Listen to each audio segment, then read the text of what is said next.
Hello बच्चों, तो कैसे हो आप। बायोलॉजी की क्लास को स्टार्ट करते हैं।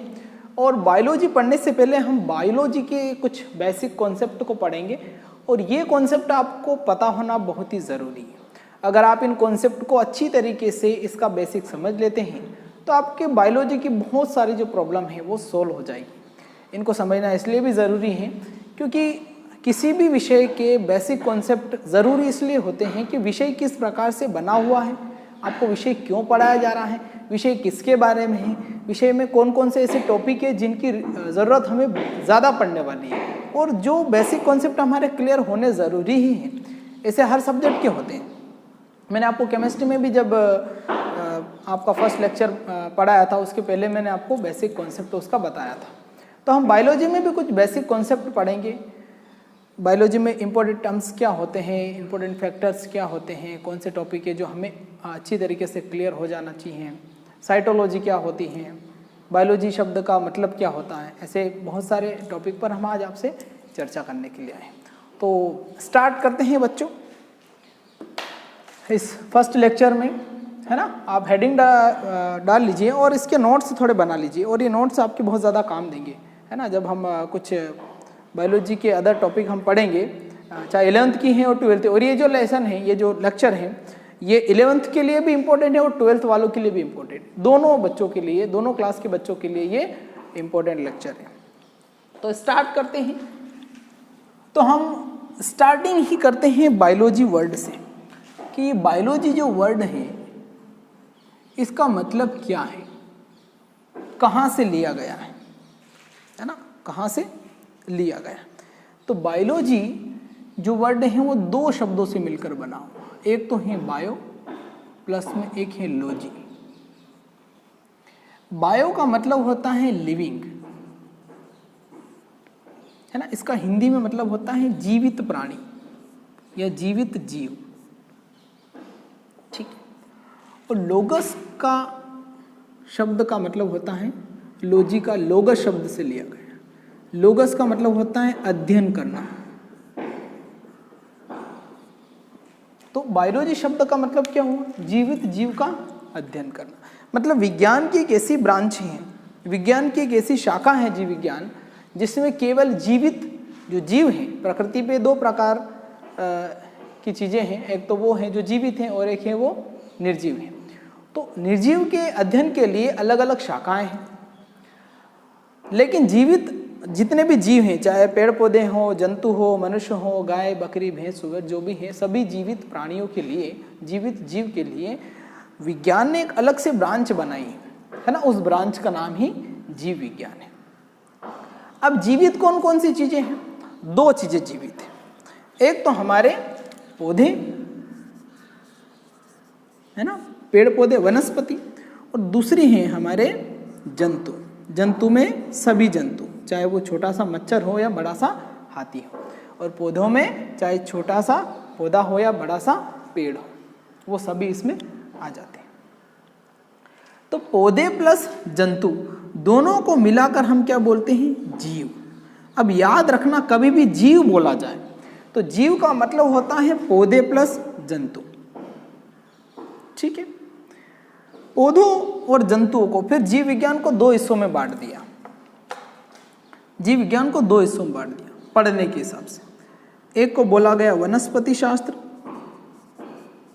वनस्पति विज्ञान, जिसमें किसकी स्टडी होती है, पौधों की। इसको इंग्लिश में बॉटनी बोला जाता है। और जंतुओं की स्टडी के लिए जंतु विज्ञान बना गया, जंतु विज्ञान बनाया गया। इंग्लिश में इसको जूलॉजी बोलते हैं, जूलॉजी, ठीक है। अब इस जीव विज्ञान को सबसे पहले किसने बनाया था, ये जो जीव विज्ञान शब्द है ये किसने यूज किया था, है ना। तो जीव विज्ञान के जनक, है ना, जीव विज्ञान के जो जनक हैं उनका नाम है अरस्तु। क्या नाम है, अरस्तु। इनको इंग्लिश में एरिस्टोटल बोला जाता है, एरिस्टोटल बोला जाता है ना, जीव विज्ञान के जनक है ना, क्वेश्चन पूछा जाता है कई एग्जाम में, जीव विज्ञान के जनक किसे बोला जाता है, तो आप एक लाइन लिख लीजिए, अरस्तु को जीव विज्ञान के जनक कहा जाता है, फादर ऑफ बायोलॉजी, वर्ड दिया गया है इनको, फादर ऑफ बायोलॉजी। एक तो इन्होंने जीव विज्ञान लिखी, उसके बाद में जो जंतु विज्ञान है ना, जो जूलॉजी, वो भी इन्हीं ने लिखी है, इन्हीं ने इस शाखा को बनाया है, ब्रांच को, है ना। तो दो क्वेश्चन बनते हैं, जीव विज्ञान के जनक भी अरस्तु हैं और जंतु विज्ञान के जनक भी अरस्तु हैं। तो वनस्पति विज्ञान के जनक कौन है, तो वनस्पति विज्ञान के जनक है थियोफ्रेस्टस। थियोफ्रेस्टस, बहुत सारी कंपटीशन एग्जाम, रेलवे, पुलिस विभाग की ये निकलती है, उसमें पूछा जाता है ना। तो वनस्पति विज्ञान के जनक कौन है, थियोफ्रेस्टस, और जंतु विज्ञान के जनक कौन है, अरस्तु, और जीव विज्ञान के जनक भी कौन है, अरस्तु है।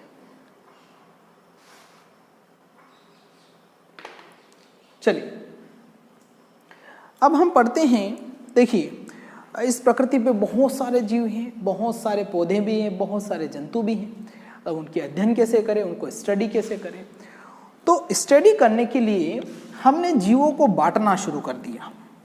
पहले हमने दो हिस्सों में बांटा, एक को बोल दिया क्या, एक को बोल दिया हमने पौधे और दूसरे को बोल दिया जंतु।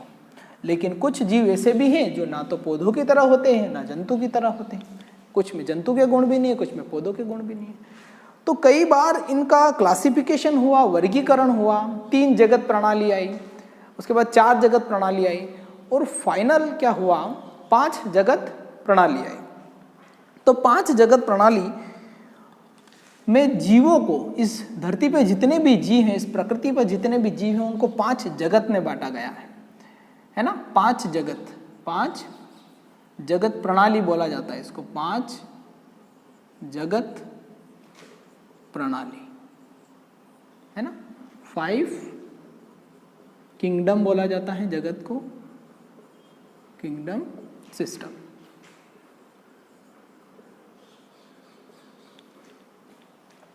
ठीक है, ये 5 जगत कौन कौन से हैं उनको नोट कर लेते हैं। वैसे 11th में पढ़ रखा है आपने, 12th वालों ने, लेकिन फिर भी एक बार हम रिवीजन करते हैं। पहला जगत है हमारा मोनेरा, मोनेरा जगत। दूसरा जो जगत है हमारा प्रोटिस्टा,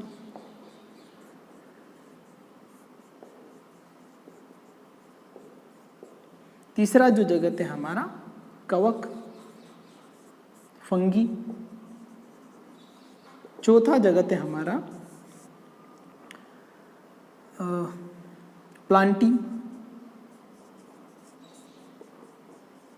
प्लांटी जगत। और 5वां जो जगत है हमारा वो है एनिमेलिया, एनिमेलिया। तो 5 जगत में बांटना क्यों आवश्यक था, एनिमेलिया। अब पढ़ने के लिए स्टडी के अकॉर्डिंग हमने जीवों को बांटना, ये तो केवल जगत है, उसके अलावा भी हमने जीवों को बहुत तरीके से बांट रखा है ना। वर्गीकी का पूरा एक चैप्टर है, 11th क्लास में हमने पढ़ा है, संघ क्या होते हैं, जाति क्या होती है, वंश क्या होते हैं, उनको भी हम डिटेल्स में कभी पढ़ेंगे 11th क्लास में। लेकिन अभी हम केवल बेसिक समझ रहे हैं कि आखिर जीव विज्ञान में हमें पढ़ना क्या क्या, किन किन चीज़ों के बारे में हमें पता होना चाहिए, तो जीव विज्ञान थोड़ी सी आसान हो जाएगी। तो देखिए हमारे पास बहुत सारे बिस्किट हैं, लेकिन हमें वो बिस्किट का ढेर लगा हुआ है और हमें उसमें से बोला कि चलो 20 बिस्किट ढूंढ के लाओ, तो हमें बहुत टाइम लग जाएगा क्योंकि ढेर लगा हुआ है। तो इसी ये प्रॉब्लम हमारे जीवों के साथ भी थी कि बहुत सारे जीव, यदि साइंटिस्ट को कोई स्टडी करनी थी तो किसी जीव को ढूंढने में, उसके बारे में पता लगाने में बहुत ज़्यादा समय लगता था। कौन सी किताब ढूंढे, किस किताब में मिलेगा उस जीव के बारे में। तो हमने इनको क्या बांट दिया, अलग अलग भागों में बांट दिया। तो सबसे पहले जगत में बांटा गया, है ना। अब देखिए इन जगत के बारे में और डिटेल्स में हम पढ़ेंगे, लेकिन अभी थोड़ा समझ लेते हैं।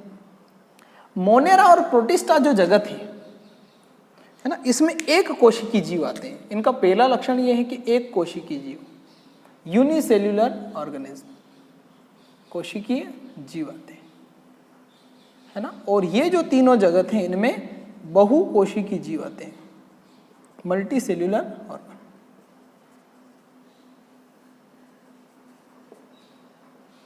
बहुकोशिकीय जीव आते हैं, है ना। अब हमें एक कोशिकीय जीव चाहिए तो हमें क्या करना पड़ेगा, मोनेरा ढूंढे या प्रोटिस्टा ढूंढे, है ना। फिर इसमें भी अलग अलग टाइप्स हैं। अगर हमें एक कोशिकीय जीव चाहिए, है ना, एक कोशिकीय जीव चाहिए और वो अचल हो, मतलब वो चल नहीं सकता, तो वो हमें कहाँ मिलेगा, मोनेरा जगत में मिलेगा। लेकिन अगर वो एक कोशिकीय जीव हो और उसके फ्लैजिला, है ना, या सीलिया है जिसकी वजह से वो चल सकता है, तो वो कहाँ मिलेगा, हमें प्रोटिस्टा जगत में मिलेगा। और भी बहुत सारे आइडेंटिफिकेशन लक्षण हैं इनके, जिनके बारे में डिटेल्स हम पढ़ेंगे। अभी हम छोटी सी चर्चा कर रहे हैं। कवक जो होते हैं वो लगभग प्लांट जैसे होते हैं, है ना, लगभग प्लांट जैसे होते हैं, है ना, पौधों से मिलते जुलते होते हैं, कुछ छोटे छोटे पौधों से।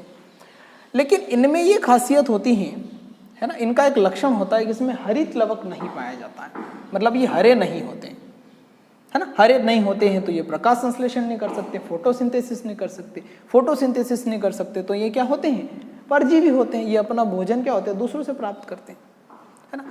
और इसके जस्ट बाद आता है प्लांटी जगत, है ना। प्लांटी जगत में क्या होता है, ये अपना खाना खुद बनाते हैं क्योंकि इसमें फोटोसिंथेसिस होता है, क्लोरोफिल पाया जाता है ना। तो ये प्लांटी जगत में आते हैं। ये भी बहुकोशिकीय हैं। एक कोशिकीय और बहुकोशिकीय के बारे में आपको पता है, वे जीव जिनका शरीर एक कोशिका से बना होता है, एक कोशिकीय जीव कहलाते हैं। जैसे अमीबा, पैरामीशियम हमने पढ़ा होगा जो हमारी जूनियर क्लास है उसमें। बहुकोशिकीय जिनका शरीर दो या दो से अधिक कोशिकाओं से बना हो, जैसे कि हमारा शरीर जो है बहुकोशिकीय, हमारी बॉडी के अंदर हजारों लाखों करोड़ों कोशिकाएं, मच्छर की बॉडी के अंदर भी बहुत सारी कोशिकाएं ऐसे। तो इसमें जो होते तो ये भी पौधों जैसे ही है कवक, लेकिन इनमें क्या होता है, कवक यानी फफूंद, फंगी, देखिए हमने बरसात में छतरियाँ उगती हुई देखी है, वो क्या है, कवक है, मशरूम है ना। तो वो हरी नहीं होती है, वो वाइट होती है, क्योंकि उसमें क्या होता है, क्लोरोफिल नहीं पाया जाता है। तो वो अपना भोजन क्या होती है, सड़ी गली चीज़ों से प्राप्त करती है। अब प्लांट जो होते हैं वो ऑटोट्रॉफिक्स होते हैं, मतलब वो स्वपोषी होते हैं, वो अपना भोजन खुद बना सकते हैं क्योंकि वो हरे होते हैं, ठीक है। उसके बाद में हमने बांटा है एनिमेलिया।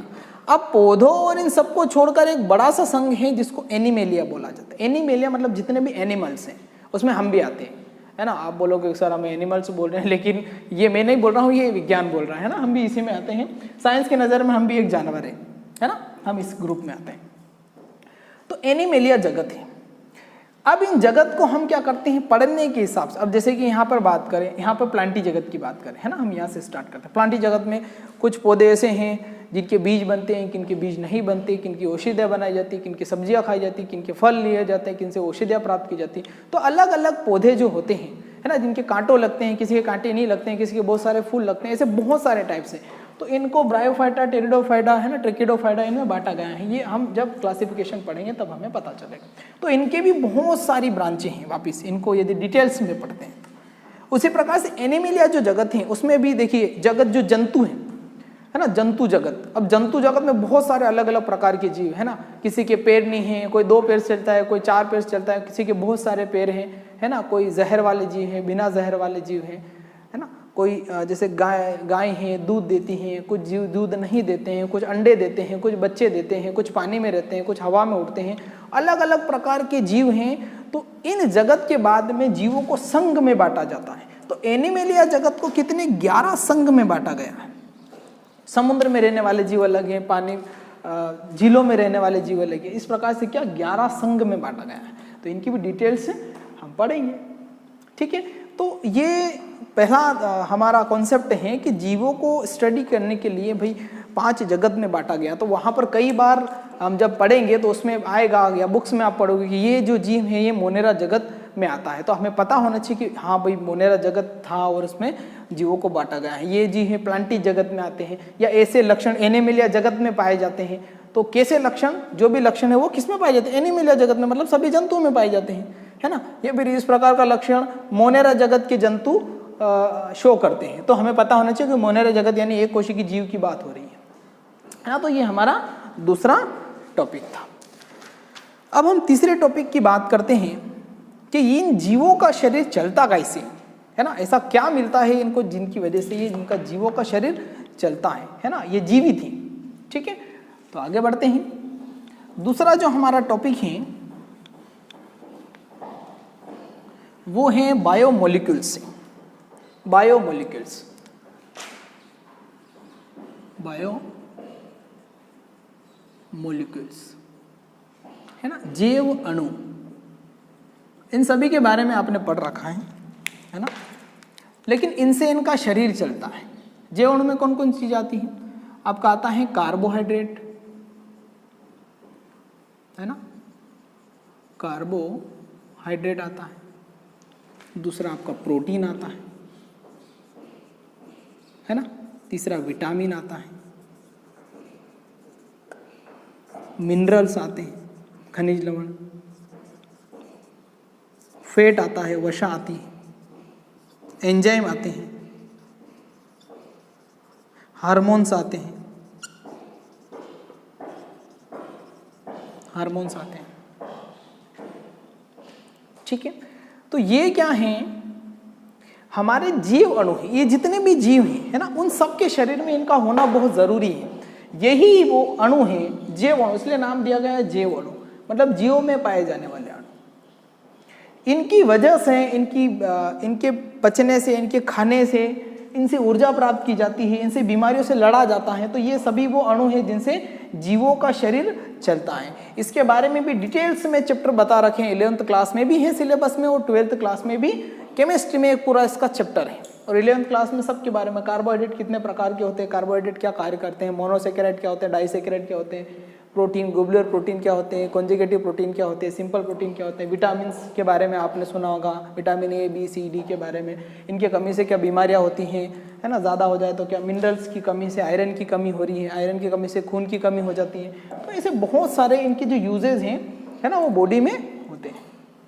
फैट की कमी से एंजाइम क्या होते हैं, जितने भी मेटाबॉलिज्म रिएक्शन होती है हमारी बॉडी के अंदर, जो खाना पचता है, बनता है, टूटता है, जितनी भी क्रियाएं हो रही, शरीर के अंदर लाखों करोड़ों क्रियाएं चल रही है, तो उन सभी को कंट्रोल करते हैं ये और ये एंजाइम और हार्मोन्स। तो ये हमारे जैव अणु हैं, इनके बारे में भी हमें पता होना चाहिए। हमें इतना पता होना चाहिए कि जो जैव अणु है इनसे शरीर चलता है। अब सबसे इंपॉर्टेंट जो टॉपिक है इस लेक्चर का, वो है कोशिका। कोशिका के बारे में आपने सुना भी होगा, कुछ बच्चों ने पढ़ा भी होगा, लेकिन फिर भी हम सिलेबस स्टार्ट करने से पहले कोशिका के बेसिक कॉन्सेप्ट को समझ लेते हैं। कोशिका जीवों की सबसे महत्वपूर्ण इकाई। देखिए, अभी मैं जिस बोर्ड पे पढ़ा रहा हूं, ये बोर्ड कहीं पे लगा हुआ है, एक दीवार पर लगा हुआ है ना, दीवार पर लगा हुआ। ये दीवार किसके लिए बनी है? कमरे के लिए बनी है। और ये सारे कमरे मिलकर क्या बनाते हैं? मकान बनाते हैं, बिल्डिंग बनाते हैं। अच्छा, दीवार के नीचे भी कोई ऐसी चीज है जिससे ये दीवार बनी हुई है ना? ईंट, है ना, कैसे बनी हुई है? ईंट से बनी हुई है। तो देखिए क्या स्ट्रक्चर बन रहा है। ईंटों का एक समूह था, है ना, इसको थोड़ा सा और समझते हैं। ईंटों का एक समूह, ईंट का समूह, है ना, या ईंट कह लो या ईंटों का समूह कह लो। तो पहले ईंटें बनी, ईंटों से समूह बना, पूरे समूह ने क्या बनाई? एक दीवार बनाई, है ना। इस दीवार से फिर 3-4 दीवार ने मिलकर एक कमरा बनाया, फिर 3-4 कमरों ने मिलकर क्या बनाया? एक मकान बनाया। तो ये हमारे एक बिल्डिंग का स्ट्रक्चर हुआ। तो बच्चों, जितने भी जीव हैं उन सब का जो शरीर है वो कोशिका से बना होता है ना। कई बार पूछा जाता है, छोटे छोटे इंटरव्यू में पूछा जाता है कि हमारे शरीर में कोशिका कहाँ पर है ना। तो कुछ लोग बोलते हैं कि हृदय में कोशिकाएं, हार्ट में कोशिकाएं, आँख में कोशिकाएं, है ना। तो भाई ऐसा नहीं होता है। पूरा जो शरीर है यहाँ से लाकर यहाँ तक, पूरा शरीर कहीं पर भी सब जगह कोशिका है। पूरा शरीर ही कोशिका का मिलकर बना हुआ है ना। ये क्वेश्चन कई बार पूछा जाता है, हालांकि मैं भी बच्चों से कई बार ऐसा क्वेश्चन पूछता हूँ। तो जो कोशिका होती हैं, वो कोशिका बहुत ही छोटी होती है। हमारी स्किन में लाखों करोड़ों कोशिका है ना। कोशिका को हम क्या बोलते हैं? सेल बोलते हैं, है ना। और कोशिका की स्टडी विज्ञान की जिस शाखा में होती है उसको कोशिका विज्ञान बोला जाता है, साइटोलॉजी बोला जाता है, ठीक है। तो ये कोशिकाएं मिलकर क्या बनाती हैं? उत्तक बनाती हैं, टिश्यू बनाती हैं। क्या बनाती हैं? टिश्यू बनाती हैं। और ये उत्तक मिलकर क्या बनाते हैं? अंग बनाते हैं, अंग बनाते हैं, ऑर्गन बनाते हैं। और ये अंग मिलकर क्या बनाते हैं? शरीर बनाते हैं, है ना।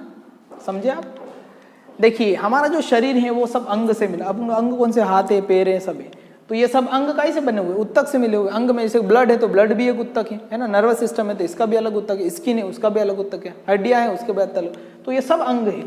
इन सब अंग ने मिलकर शरीर बनाया। तो ये अंग काहे से बने हुए हैं, ये टिश्यू से बने हुए। टिश्यू क्या होते हैं, जैसे कि दीवार काहे की बनी होती है, ईंटों का एक समूह है, तो कोशिका का एक बहुत बड़ा समूह क्या कहलाता है, टिश्यू कहलाता है। बहुत बड़ा समूह क्या कहलाता है, टिश्यू कहलाता है। ठीक है, तो हम ये बात तो समझ चुके हैं, है ना, अब नोट कर लीजिए इसको। चलिए, हम ये बात तो समझ चुके हैं कि जो जीवों का शरीर है वो क्या बना होता है, कोशिका का बना होता है। तो हम कोशिका की एक छोटी सी डेफिनेशन लिख लेते हैं, है ना, इसकी परिभाषा है, परिभाषा कोशिका जीवों की, जीव शब्द यूज किया गया है, क्यों, क्योंकि पौधे और जंतु दोनों की बात है। जीवों की संरचनात्मक एवं क्रियात्मक इकाई है।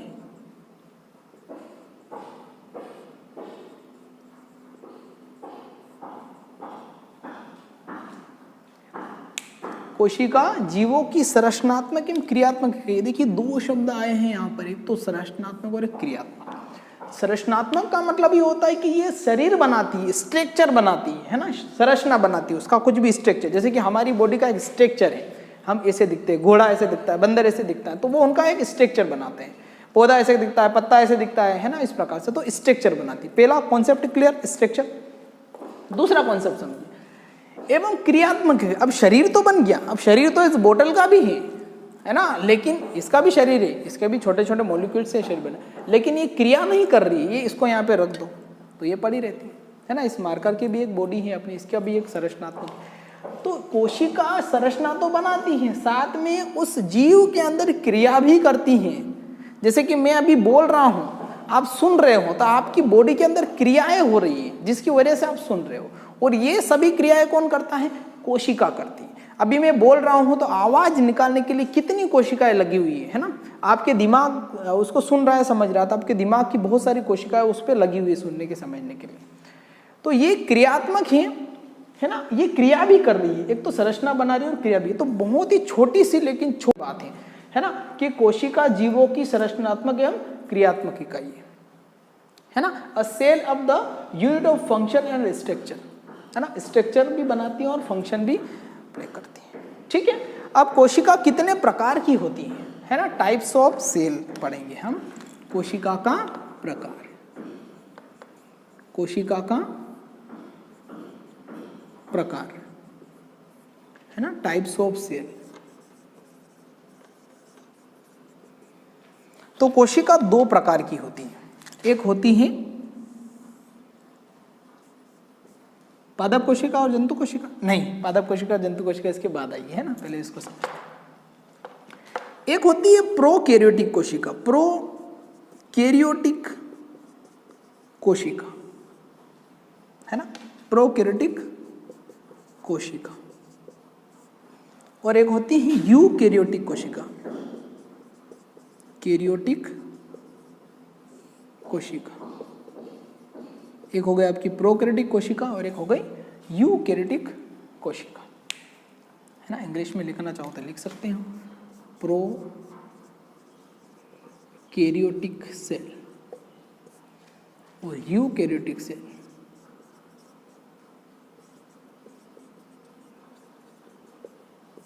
प्रोकैरियोटिक सेल और यूकैरियोटिक सेल, ठीक है। अब इन दोनों में क्या डिफरेंट है भाई, दो प्रकार की क्यों है, तो ये दो प्रकार की क्यों है उसको समझते हैं, है ना। मैं यहां लिख रहा हूं,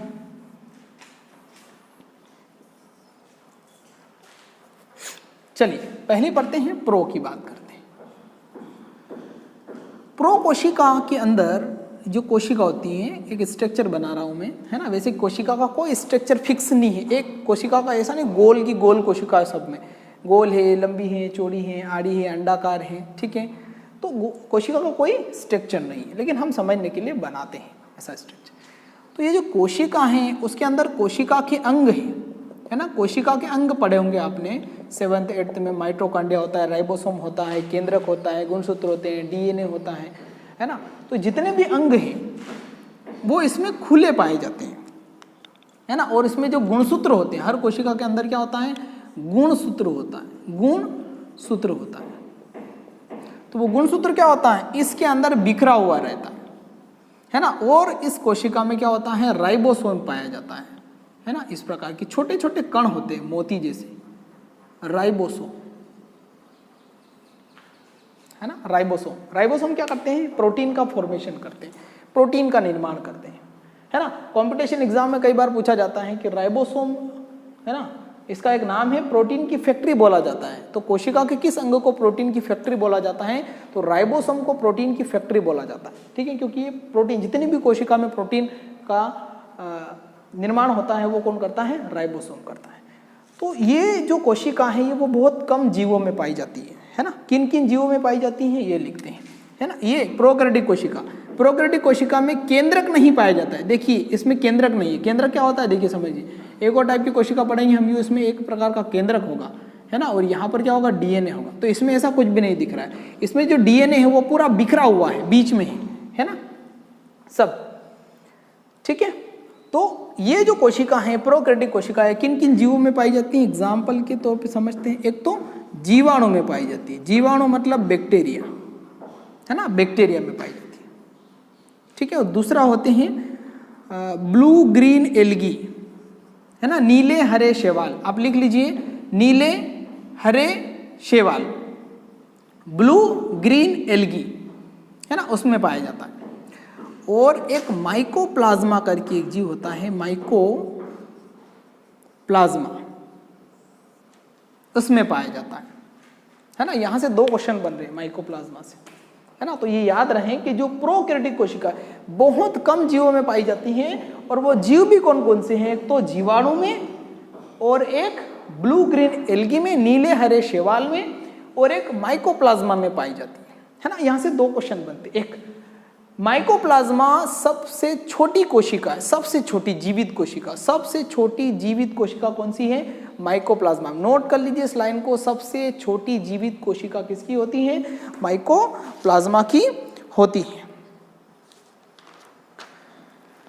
ठीक है। एक चीज और यहां पर नोट कीजिए, इसका माइकोप्लाज्मा की एक बात और है कि माइकोप्लाज्मा विदाउट ऑक्सीजन के जीवित रहता है ना, बहुत ही छोटा पॉइंट है, विदाउट ऑक्सीजन, बिना ऑक्सीजन के ये जीवित रहता है माइकोप्लाज्मा, ठीक है। नोट कर लिए दोनों बातें।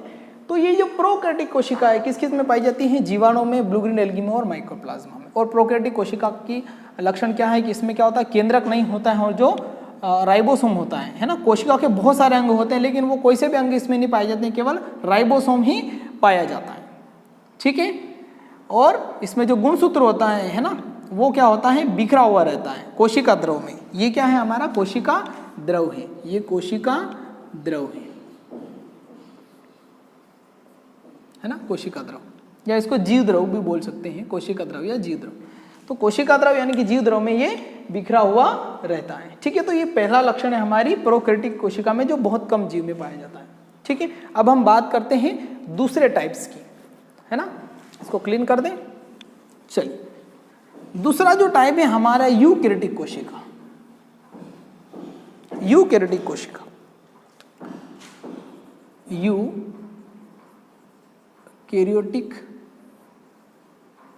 कोशिका।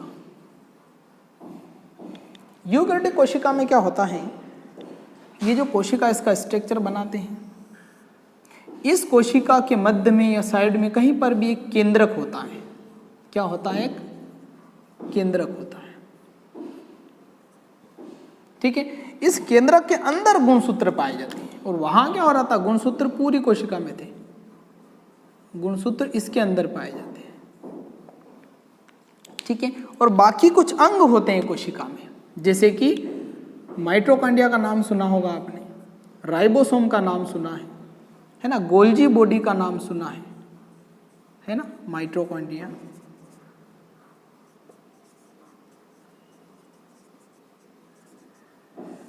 ये गोल्जी बॉडी होती है, गोल्जी बॉडी या गोल्जी काय भी बोला जाता है कई बार। ये हमारे राइबोसोम है। ऐसे बहुत सारे अंग, सेंट्रियोल्स होते हैं, है ना, इस प्रकार के।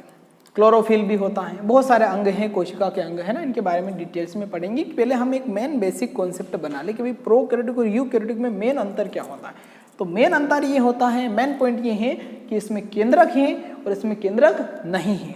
इसमें जो गुणसूत्र होता है वो केंद्रक के अंदर पाया जाता है, जो केंद्रक के अंदर गुणसूत्र है, और यहाँ पर जो गुणसूत्र हैं वो पूरे कोशिका द्रव में बिखरा हुआ रहता है। इसमें कोशिका अंगक पाए जाते हैं बहुत सारे, और इसमें केवल राइबोसोम पाया जाता है कोशिका अंग में, है ना। और ये जो कोशिका किसमें पाई जाती है, इनको छोड़कर जितने भी उच्च श्रेणी के जीव हैं, यानी कि हम हैं, है ना। कई बार क्वेश्चन पूछा जाता है कि आप में किस प्रकार की कोशिका पाई जाती है, तो हम में किस प्रकार की यूकैरियोटिक कोशिका पाई जाती है। कौन से, यूकैरियोटिक। तो जितने भी उच्च श्रेणी के जीव हैं उन सभी में कौन सी, यूकैरियोटिक कोशिका पाई जाती है, और निम्न श्रेणी के जीव जो होते हैं उनमें प्रोकैरियोटिक कोशिका पाई जाती है। आई होप आपको दोनों तरीका का जो दोनों कोशिका उसमें अंतर समझ में आ गया होगा। अब हम बात करते हैं आप बोल रहे थे पादप कोशिका और जंतु कोशिका होती है ना, तो वो भी समझ लेते हैं। ये आप क्लीन कर दें, ठीक है। चलिए, तो यूकैरियोटिक कोशिका का ही एक प्रकार है पादप कोशिका और जंतु कोशिका, इनका ही प्रकार है। ये जो कोशिका है पादप और जंतु, ये इस कैटेगरी में है, इस पार्ट में। उस पार्ट का इन कोशिका का कोई लेना देना। तो एक तो है हमारी जंतु कोशिका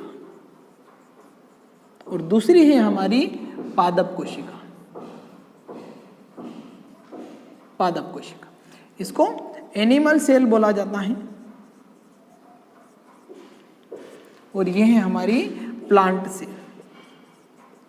अब बेसिक डिफरेंट ये बताओ मुझे कि प्लांट और एनिमल्स में मेन डिफरेंट क्या होता है। पौधे क्या करते हैं ऐसा जो जंतु नहीं करते हैं, सोचिए। चलिए, पौधे एक तो हरे होते हैं, हाँ, उसके बाद में वो एक जगह खड़े रहते हैं, जिसकी वजह से उनको धूल, मिट्टी, पानी, हवा सबका सामना करना पड़ता है। तो कुछ तो बेसिक डिफरेंट होगा। चलिए, तो बेसिक डिफरेंट दोनों में समझ लेते हैं। तो हरित लवक होता है, क्लोरोफिल का नाम आपने सुना होगा, क्लोरोफिल, है ना, जो हरा हरा होता है ना, क्लोरोफिल। तो जो क्लोरोफिल जो तत्व है, ये जो क्लोरोफिल जो तत्व है ना, ये जो पदार्थ हैं, ये किस में पाया जाता है, ये प्लांट सेल में पाया जाता है। इसको इधर लिख देते हैं, है ना। ये जो क्लोरोफिल है वो किस कोशिका में पाया जाता है, केवल पादप कोशिका में पाया जाता है। ये मेन डिफरेंट है दोनों में। पहला डिफरेंट कौन सा डिफरेंट, कि पादप कोशिका में क्लोरोफिल पाया जाता है, जंतु कोशिका में क्लोरोफिल नहीं पाया जाता है। दूसरा डिफरेंट समझते हैं। दूसरा डिफरेंट ये है कि हम कोशिका का जब स्ट्रक्चर बनाएंगे और डिटेल्स में पढ़ेंगे, है ना, तो दो मेम्ब्रेन के बारे में पढ़ेंगे। अब जो पादप कोशिका होती हैं उसमें देखिए, पौधे क्या होते हैं, हवा पानी में रहते हैं, इनको धूप वूप सब सहन करनी पड़ती है, तो उनके सेल के प्रोटेक्शन के लिए दो लेयर पाई जाती हैं। तो एक लेयर तो इसमें भी होती है, जिसको क्या बोलते हैं, सेल मेम्ब्रेन, है ना, कोशिका झिल्ली, सेल मेम्ब्रेन, सेल मेम्ब्रेन, कोशिका झिल्ली, है ना, कोशिका झिल्ली, है ना, वो इसमें भी पाई जाती है ना। कोशिका झिल्ली है किसमें, इसमें भी पाई जाती है, यहाँ पर नीचे है देखो। अब एक झिल्ली जो केवल पादप कोशिका में होती है, वो कौन सी होती है, कोशिका भित्ति, कोशिका भित्ति होती है, भित्ति होती है, सेल वॉल होती है, जो क्या करती है, इस लेयर को प्रोटेक्शन देती है। किस लेयर को, सेल मेम्ब्रेन। सेल मेम्ब्रेन अधिक नाजुक होती है ना, तो इसको प्रोटेक्शन देती है। कौन, सेल वॉल इसको प्रोटेक्शन देती है। ठीक है, एक तो ये बेसिक डिफरेंस। पहला तो हमने ये पढ़ा कि इस कोशिका में क्लोरोफिल पाया जाता है और इसमें क्लोरोफिल नहीं पाया जाता है। केंद्रक दोनों में होगा, है ना, क्योंकि ये कौन सी टाइप की कोशिका है, यूकैरियोटिक कोशिका है, तो केंद्रक का तो सवाल ही पैदा नहीं होता। तो ये दो मेन डिफरेंट है। इसके अलावा बहुत सारे डिफरेंट है, हम डिटेल्स में जब इस चैप्टर की चर्चा करेंगे। इनके पूरे पूरे चैप्टर दे रखे हैं 11th क्लास में, कोशिका विभाजन क्या होता है, सारी चीज़ें, कोशिका क्या होती है, कितने अंग होते हैं।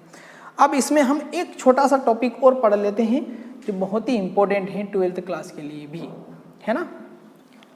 देखिए, हम सब जब पैदा हुए थे तब छोटे से थे, या आप कोई बीज बोते हो तो वो छोटा सा बीज होता है, लेकिन वो धीरे धीरे बड़ा हो जाता है। तो भाई बड़ा क्यों हो गया, अरे कि सर उसको खाना पानी मिलेगा तो बड़ा होगा ही से, है ना। हाँ, तो वो खाना पाना जा रहा है, तो वो कहाँ जा रहा है, उसको क्या हो रहा है, उसके बारे में पढ़ते हैं। चलिए, तो जो कोशिका है वो कोशिका क्या करती है, वृद्धि करती है ना। हम अगला टॉपिक डाल दीजिए आप, कोशिका विभाजन, कोशिका विभाजन, इसको भी समझना बहुत जरूरी है बायोलॉजी में, है ना। सेल डिवीजन, सेल डिवीजन, कोशिका विभाजन। तो दो प्रकार के विभाजन हम पढ़ेंगे पूरी बायोलॉजी में। एक पढ़ेंगे हम समसूत्री विभाजन, समसूत्री विभाजन, और एक पढ़ेंगे हम अर्धसूत्री विभाजन, अर्धसूत्री विभाजन, है ना। इसको बोला जाता है माइटोसिस और इसको बोला जाता है मियोसिस, माइटोसिस और मियोसिस। अब जब जीव छोटे से बड़ा कैसे होता है समझते हैं। जो कोशिकाएं होती हैं वो वृद्धि करती है ना, वृद्धि करती। एक कोशिका से दो कोशिका बनी, है ना, दो से फिर क्या बनी, चार बनी, है ना, इसमें भी फिर दो बने, फिर ये भी दो बनाएगी, फिर ये भी दो बनाएगी। इस प्रकार से कोशिका बनती बनती बनती बनती जीव का शरीर बड़ा होता जाता है। तो शरीर में दो प्रकार के विभाजन होते हैं कोशिकाओं में। अब दो प्रकार की विभाजन है तो दो प्रकार की कोशिका भी होगी, है ना। तो दो प्रकार की कोशिका होती है, वो भी समझ लेते हैं। शरीर के अंदर जो, यूँ तो बहुत सारे प्रकार हमने पढ़े हैं, लेकिन शरीर के अंदर जो कोशिका है उनमें भी दो प्रकार है। कौन कौन से प्रकार है उसको समझते हैं। कहाँ लिखे, यहाँ लिख देते हैं। एक है हमारी वृद्धि कोशिका, वृद्धि कोशिका जिसका काम क्या होता है, शरीर की वृद्धि करना। और दूसरी है हमारी जनन कोशिका, जनन कोशिका जो नए जीवों का निर्माण करने में सहायक होती है, ठीक है। अब हमने अभी थोड़ी देर पहले गुणसूत्र शब्द का प्रयोग किया था। गुणसूत्र क्या होते हैं, गुण, हमारा जो गुण है, मनुष्य का गुण, जैसा मनुष्य दिखता है ना, वैसे वैसे इसके बच्चे पैदा होते हैं। गाय का बच्चा गाय जैसा होता है। तो एक डीएनए पाया जाता है ना, सभी जीव के शरीर में उसकी डीएनए होता है। उस डीएनए में कोड नंबर होता है कि ये जो बच्चा इसका पैदा होने वाला है इसके जैसा ही दिखेगा। तो हर जीव के अंदर अपना एक गुणसूत्र होता है। तो मनुष्य के शरीर में भी गुणसूत्र हैं, और कितने गुणसूत्र हैं, 46 गुणसूत्र हैं। मनुष्य के शरीर की बात कर रहे हैं। इस प्रकार से हर एक जीव में गुणसूत्र होता है अलग अलग। जैसे मनुष्य में उस प्रकार से चूहे, बंदर, गाय, बकरी सब में होते हैं, पौधों में भी होते हैं। जैसे मटर का जो पौधा होता है उसमें 7 गुणसूत्र होते हैं, है ना, मटर का जो पौधा होता है ऐसे। अब क्या होता है, शरीर में जो दो प्रकार की कोशिका है, एक टाइप की जो कोशिका होती है जिसको वृद्धि कोशिका बोलते हैं, इसका काम क्या है, वृद्धि करना। इसमें होता है समसूत्री विभाजन, है ना। किसमें होता है, वृद्धि कोशिका में। वृद्धि कोशिका में क्या होता है, समसूत्री विभाजन। समसूत्री विभाजन का मतलब यहाँ पर 46 गुणसूत्र हैं। तो ये जब डिवाइड होगी तो पैदा होने वाली, ये बनने वाली, इसको बोला जाता है मातृ कोशिका, और इसको पुत्री कोशिका बोला जाता है ना। डॉटर सेल और ये मदर सेल है ना, ये मदर सेल है और ये डॉटर सेल है। तो ये मातृ कोशिका में कितने, 46 गुणसूत्र थे। तो डॉटर सेल में भी कितने, 46 गुणसूत्र थे। नाम क्या है, समसूत्री, मतलब सूत्र, सूत्र का मतलब होता है गुणसूत्र। तो जितने गुणसूत्र यहाँ थे उतने ही गुणसूत्र इस कोशिका के अंदर भी होंगे। तो गुणसूत्र समसूत्री जो विभाजन होता है कोशिका के अंदर, उसमें गुणसूत्रों की संख्या बराबर रहती है। मतलब 2 से 4, 5, 10, 15, 20, 25 लाख, 2 लाख जितनी भी कोशिकाएं बनती हैं उन सब में गुणसूत्र की संख्या क्या होती है, समान होती है, ठीक है। ये समझ में आया। अब इसको समझते हैं। इसमें क्या होता है कि ये गुणसूत्र, ये इनका काम होता है, इनका काम क्या है, जनन करना। जनन का मतलब अपने समान नई जाति पैदा करनी। तो भाई हमने लैंगिक जनन पढ़ेंगे, तो लैंगिक जनन में क्या होते हैं, दो जीव क्या करते हैं, दो जीव आपस में मिलते हैं, है ना, और एक नया जीव बनाते हैं, है ना, ठीक है। अब इसमें जो 46 गुणसूत्र रहेंगे, यहाँ पर कौन सा विभाजन हुआ, समसूत्री विभाजन, है ना, समसूत्री विभाजन हुआ।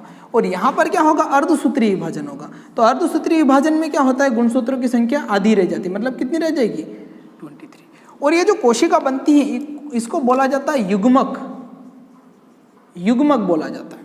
अब ये कोशिका अगर नर में बनी तो इसको नर युग्मक बोला जाएगा। ये कोशिका अगर मादा में बनी, मादा में अगर विभाजन हुआ तो इसको मादा युग्मक बोला जाएगा। और ये जो कोशिकाएं होती हैं, है ना, जिसको अपन जनन कोशिका बोलते हैं, ये शरीर का एक खास हिस्सा होता है, केवल वहीं पर ये होती है। शरीर का एक खास हिस्सा होता है, शरीर का एक खास अंग होता है, उसी में ये विभाजन होता है, ये अर्धसूत्री विभाजन होता है। और ये इन कोशिकाओं को बोला जाता है जनन कोशिका में। तो अर्धसूत्री विभाजन किसमें हुआ, जनन कोशिका में। और अर्धसूत्रीय विभाजन में क्या गुणसूत्रों की संख्या क्या हो जाती है, आधी हो जाती है। क्या हो जाती है, गुणसूत्रों की संख्या आधी हो जाती है। नोट कर लीजिए, इसमें इसके नीचे लाइन गुणसूत्रों की संख्या समान रहती है और इसमें गुणसूत्रों की संख्या आधी रह जाती है।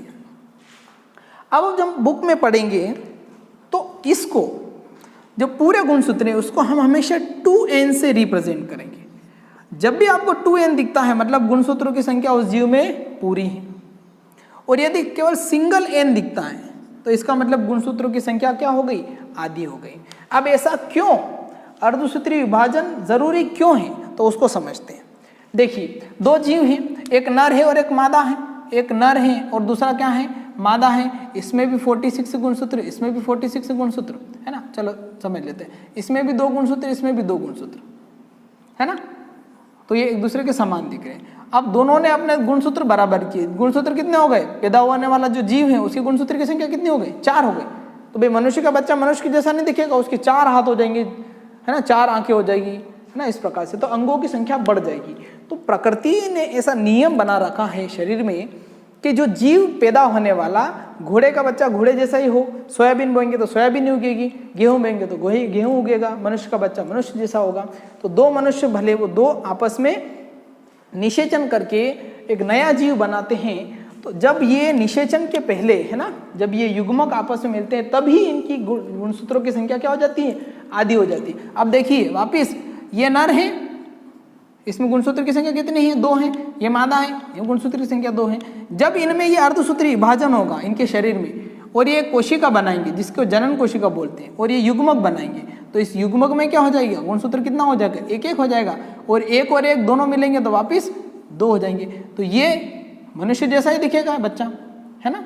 तो अर्धसूत्रीय विभाजन इसलिए होता है क्योंकि शरीर में गुणसूत्रों की संख्या आने वाली नई जाति में समान बनी रहे, इसलिए गुणसूत्रों की संख्या में समान बनाने के लिए वो क्या होता है, शरीर में अर्धसूत्रीय विभाजन होता है। तो ये थे हमारे बायोलॉजी में कुछ बेसिक कॉन्सेप्ट जो हमें पता होने चाहिए। हमने पढ़ा जीव विज्ञान क्या होता है, जीव विज्ञान की परिभाषा क्या है, जीव विज्ञान किन शब्दों से बना हुआ है। उसके बाद में हम जीवों को समझने के लिए 5 जगत में बांटा गया है, मोनर जगत, प्रोटिस्टा जगत, कवक, प्लांटी और एनिमेलिया, है ना। अलग अलग स्टडी के लिए अलग अलग जीवों को बांटा गया है। उसके बाद में हमने पढ़ा कि जैव अणु क्या होते हैं, जीवों का शरीर कैसे चलता है ना। तो जो जैव अणु क्या होते हैं, जैव अणु के बारे में पढ़ा, प्रोटीन, कार्बोहाइड्रेट, वसा, मिनरल्स आदि।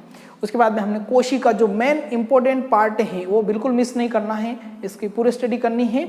कोशिका है, सभी जीवों का शरीर दिमाग में होना चाहिए। सभी जीवों का शरीर क्या होता है, कोशिका से मिलकर बना होता है ना। फिर कोशिका 2 प्रकार की होती हैं, प्रोकैरियोटिक कोशिका, यूकैरियोटिक कोशिका। प्रोकैरियोटिक कोशिका किसमें पाई जाती हैं, जीवाणु में पाई जाती हैं, ब्लू ग्रीन एल्गी में पाई जाती हैं, और माइकोप्लाज्मा में पाई जाती है। माइकोप्लाज्मा सबसे छोटा जीव है और बिना ऑक्सीजन के जीवित रह सकता है। प्रोकैरियोटिक कोशिका में केंद्रक नहीं पाए जाते हैं और कोशिका के अंग भी नहीं पाए जाते हैं, केवल राइबोसोम पाया जाता है। फिर यूकैरियोटिक कोशिका बारे में पढ़ा, तो यूकैरियोटिक कोशिका में केंद्रक होता है, केंद्रक के अंदर गुणसूत्र होते हैं और बाकी कोशिका के सभी अंग पाए जाते हैं। और ये जो कोशिका सभी उच्च श्रेणी के जीवों में पाई जाती है। फिर हमने पढ़ा कोशिका के प्रकार, तो एक पादप कोशिका, एक जंतु कोशिका पढ़ी। पादप कोशिका पौधों में पाई जाती है और इस कोशिका के अंदर क्लोरोफिल होता है और एक कोशिका भित्ति होती है। जंतु कोशिका में क्या होता है, क्लोरोफिल नहीं होता है और कोशिका भित्ति भी नहीं होती है। उसके बाद में पढ़ा हमने कोशिका का विभाजन। तो कोशिका विभाजन 2 प्रकार का होता है, समसूत्रीय विभाजन और एक अर्धसूत्रीय। समसूत्रीय विभाजन में क्या होता है, गुणसूत्रों की संख्या आधी नहीं होती और ये समान होती है। और ये विभाजन कहाँ होता है, वृद्धि कोशिकाओं के अंदर होता है। फिर हमने पढ़ा अर्धसूत्रीय विभाजन। अर्धसूत्रीय विभाजन शरीर की खास कोशिकाएं होती हैं जो खास अंगों में पाई जाती हैं और वो कोशिका होती है जनन कोशिका। जनन कोशिका में अर्धसूत्रीय विभाजन होता है, उसमें गुणसूत्रों की संख्या आधी हो जाती है। ये मदर सेल है और ये डॉटर सेल है। तो मदर सेल में 46 है और डॉटर सेल में कितनी हो गई, 23। तो ये एक माता का युग्मक और एक पिता का युग्मक, दोनों युग्मक आपस में मिलेंगे तो वापस क्या हो जाएगी, 46 हो जाएगी। तो इस प्रकार से जातियां एक जैसी बनी रहती है। आई होप आपके लिए जो वीडियो है बहुत यूजफुल होने वाला है और ये बेसिक कॉन्सेप्ट 11th क्लास के बच्चों के लिए, 12th क्लास के बच्चों के लिए और 9th क्लास के बच्चों के लिए भी इम्पोर्टेंट हो सकता है क्योंकि उनके भी ये सिलेबस में टॉपिक है।